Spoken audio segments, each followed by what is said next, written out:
L'objet de plaisir mécanique, c'est un peu le synonyme de l'échec de la relation humaine, puisque finalement, ce qu'on n'arrive pas à trouver avec un partenaire humain, on est obligé de chercher avec un objet mécanique, finalement, qui évite. Bon, évidemment, l'objet est toujours disponible, toujours prêt, vous satisfait autant que vous voulez, quand vous le voulez, etc. Donc finalement, il y a beaucoup moins de soucis qu'avec un humain en face de soi. C'est une relation qui est aussi beaucoup moins riche, qui est même totalement nulle. On n'a pas de relation personnelle avec un objet. Enfin, pas avec un sextoy, en tout cas. Avec un robot, peut-être quand on aura des IA, peut-être qu'on pourra avoir des relations aussi riches avec des partenaires robotiques qu'humains, évidemment. Mais on en est loin. Tu voulais dire quelque chose? Non, je réfléchis, là, j'ai une idée, mais je la laisse mûrir un petit peu. Tu la laisses mûrir? Alors, justement, puisqu'on parlait d'autonomie, on va rebondir, si j'ose dire, enfin, rebondir sur les sextoys, c'est peut-être pas une bonne idée, mais en tout cas pas en public.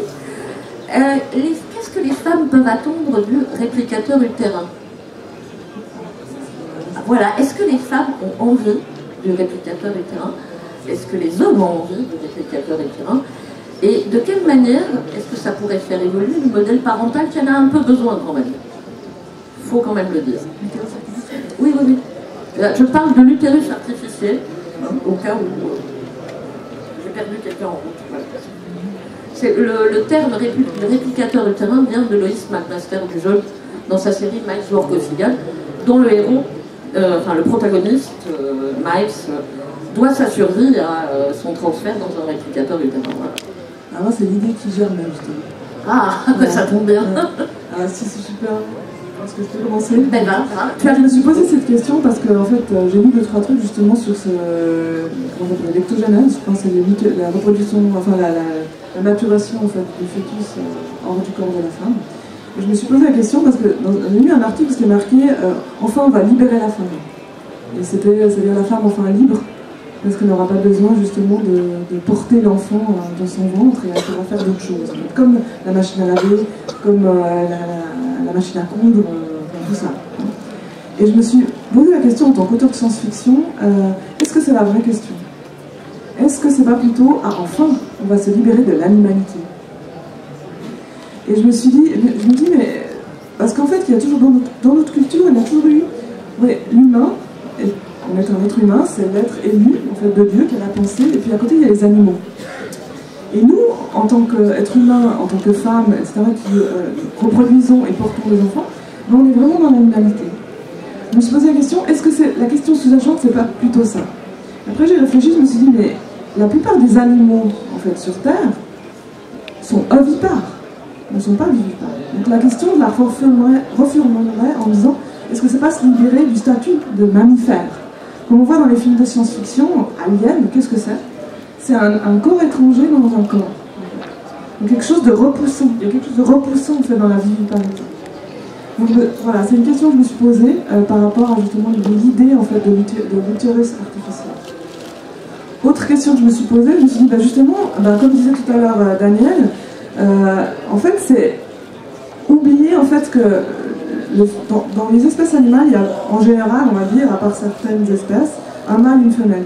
Donc c'est encore créer une nouvelle espèce, c'est-à-dire oublier en fait la différence comme complémentarité et faire quelque chose justement d'une espèce où justement on sort encore plus de ce statut en fait standard de l'être vivant qui est complémentaire entre un mâle et une femelle. Donc ça c'est les questions que je me suis posées par rapport à... Ça va assez loin, en tant qu'auteur de science-fiction, j'ai envie de pousser vraiment beaucoup plus loin en fait, le questionnement, que simplement ce qui m'avait un peu interpellé dans les articles, voilà, c'est la libération de la femme, c'est l'utérus, etc., c'est artificiel, voilà, c'est les questions que je veux me poser, je ne sais pas si j'ai envie de développer. Et j'ai bougé, c'est pour ça qu'on me sent le micro. Oui. Oui, c'est vrai que c'est une bonne question, mais enfin, il ne faut quand même pas occulter que le fait que ça soit une réflexion pragmatique aussi vis-à-vis de ça, c'est-à-dire que l'utérus artificiel permet aussi de sauver beaucoup de grands prématurés très prosaïquement, quoi. Et des femmes aussi, les grossesses peuvent être dangereuses, et aussi d'aider bien sûr les femmes stériles, enfin des tas d'applications médicales comme ça. Là c'était pour pousser très loin le truc. Ça règle le problème éthique de la gestation pour autrui. Oui, aussi. Ça en ouvre un autre, parce qu'évidemment, il y a beaucoup de religions qui sont opposées évidemment à l'utérus artificiel, de même qu'elles le sont contre la gestation pour autrui. Évidemment, ça pose évidemment, en allant plus loin, la question de la similitude homme-femme. Est-ce que est-ce que l'homme et la femme peuvent être égaux en étant différents? Est-ce qu'on doit souhaiter qu'ils se rapprochent? Mais après tout, est-ce que la grossesse et l'enfantement sont au propre de la femme finalement? Est-ce qu'on peut réduire la nature féminine à ça? Est-ce qu'en privant entre guillemets la femme de ses grossesses et de son accouchement, est-ce qu'elle reste une femme ou pas? C'est un peu... je pense pas qu'on puisse réduire un être humain et une femme à sa nature, donc ça me dérange. L'utérus artificiel ne me dérange pas du tout, mais c'est vrai que c'est une position peut-être assez radicale, hein, qui peut être assez gênante, mais c'est vrai que je pense pas qu'on en ait besoin, quoi. Je vois surtout le progrès, effectivement, qui permettrait de libérer les femmes pour le coup, même si évidemment ça pose aussi la question de l'incarnation. En se libérant de la grossesse et de l'accouchement, on se libère de la chair aussi, et là ça renvoie à quelque chose qui peut être très moyenâgeux comme idée, à savoir que finalement on n'aurait peut-être même plus besoin de sexe, là c'est pas plaisir aux catholiques, mais on n'aura plus besoin de sexe pour enfanter, donc on n'a plus besoin du sexe du tout. C'est une position extrémiste, hein, bien sûr. C'est un peu... Je vais jusqu'au bout du raisonnement, mais c'est vrai que ça peut inciter certains extrémistes à penser ça aussi, quoi. Donc c'est un peu un verre de la médaille qui est possible également. Je pense. Je vais essayer. Ariane.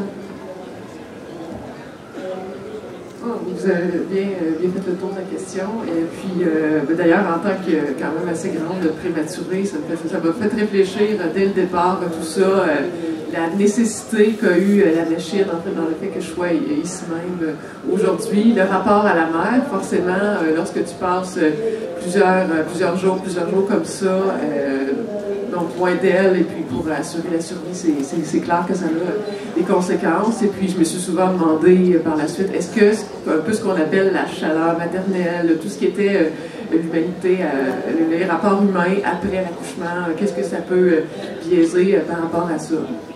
Si on parle d'un utérus externe, bon, je suivais quand même, à part lorsque tu as poussé dans le côté très radical, du raisonnement, bien sûr. Donc, je pense que c'est quand même d'encourager, ça pourrait être bénéfique d'encourager ce progrès-là pour voir, il y a quand même certaines contraintes qu'on a forcément lorsqu'on est enceinte, et puis ça permettrait de vérifier de façon plus près, bien entendu, des problèmes qui pourraient avoir dans cette période. En fait, tu es dans mon corps, mon choix. Oui. Michel? Oui. Oh, je suis désolée, parce que je suis 3 questions en retard aussi, là, mais c'est parce que je viens de dessiner ce qui serait bien. Il y a un mot, quand vous entendez autonomisation, oh, excusez-moi, je pense que je ne parlais pas assez fort tout à l'heure. Je vois aussi, la seule chose qui me fait peur, c'est toujours la dépendance. Parce que moi, j'adorerais ça, là, je viens de le dessiner ici d'ailleurs, mais je ne sais pas si on peut le montrer sur l'écran, mais j'adorerais ça, un utérus portable. Alors, tu sous le pas, et puis à un moment donné, oups, le boulot. Donc, tu prends ton utérus portable, ploup, et puis là, tu t'en vas au boulot. Alors, j'avoue que ça, c'est tentant. Il y a une composante quand même de la sécurité là, à prévoir, des systèmes redondants. Je pense à tout ça, je suis ingénieur de formation. Mais ça, c'est très tentant et ça peut aussi marcher pour les hommes. Bon, alors, on peut transmettre. Donc, en fait, on rêve d'être vivant, quoi. On peut partager, donc. Oui, exactement. Voilà. Exactement. Là, je vous montrerai le dessin. Tout à l'heure, je pense qu'on est en dédicace. Là. Alors, enfin, moi, je suis en dédicace. Tu feras les utérus artificiels en dédicace, c'est merveilleux. Daniel? Je voulais dire que l'image de l'utérus artificiel, pour moi, c'est un appareil transparent. Parce que j'aimerais voir le bébé se développer, grandir, enfin bon, je sais bien qu'il y a plein d'images, il y a plein de photos, on voit plein de choses maintenant, mais une vraie séquence de science-fiction pour moi, ça serait effectivement de voir un bébé en train de se développer. Et je crois que, j'en reviens à ce que je disais tout à l'heure, c'est la vie en fait, hein, de voir la vie en train de croître, de naître, etc. C'est une très belle image, un utérus artificiel. Et puis au moins le papa verrait aussi exactement en direct comme la maman. Mais c'est une machine, enfin, autour de cette machine, ce qui me ferait peur, c'est le choix du sexe de l'enfant. J'ai toujours craint beaucoup que si vraiment un jour on pouvait choisir le sexe de l'enfant, dès la conception, qu'il y ait vraiment une disparité qui puisse s'installer entre hommes, femmes. Tu parlais tout à l'heure de la Chine et des petites filles. On n'a pas besoin du réplicateur utérin pour ça. L'échographie s'en charge super bien, je te jure. Et lorsqu'ils n'ont pas l'échographie, quand les enfants naissent, les petites filles indiennes ont un taux de survie absolument effarant et dramatique. Ouais. Donc tu vois, je crois que là, le réplicateur utérin, on peut craindre d'autres choses du réplicateur utérin. Oui. Par exemple, on peut craindre qu'à partir du moment où on peut construire un être humain à l'intérieur d'une boîte, on peut commencer à penser à le modifier. C'est ce qui se passe dans le meilleur des mondes, par exemple. Et là, je te suivrai. Mais pour l'instant, juste on substitue, qu'est-ce que tu en penses, toi? Voilà. Si ça peut sauver la vie de la mère, de l'enfant, c'est un appareil absolument merveilleux. Il faut le créer, celui-là, si ça peut permettre de sauver des vies. J'en suis tout à fait... je suis partisane totalement. À partir de là, il y a tellement de questions. Je vais faire un petit sondage. Attention, c'est à vous. Qui est pour le réplicateur utérin dans la salle? Levez la main. C'est bien, vous pouvez rester. Je suis un peu triste. Il faudrait faire relever la main aux mêmes personnes, enfin qui sont pour le réplicateur utérin et qui sont des femmes. Alors. Oui, ça s'équilibre à peu près. Ah ouais, vous pouvez toujours rester. On regarde. D'ailleurs, c'est amusant, parce que je crois que les scientifiques qui ont poussé le plus loin la recherche sur les grossesses extra-utérines, je veux dire, dans des réplicateurs utérins, sont des femmes, justement. Ah, c'est étrange, ça. Il me semble.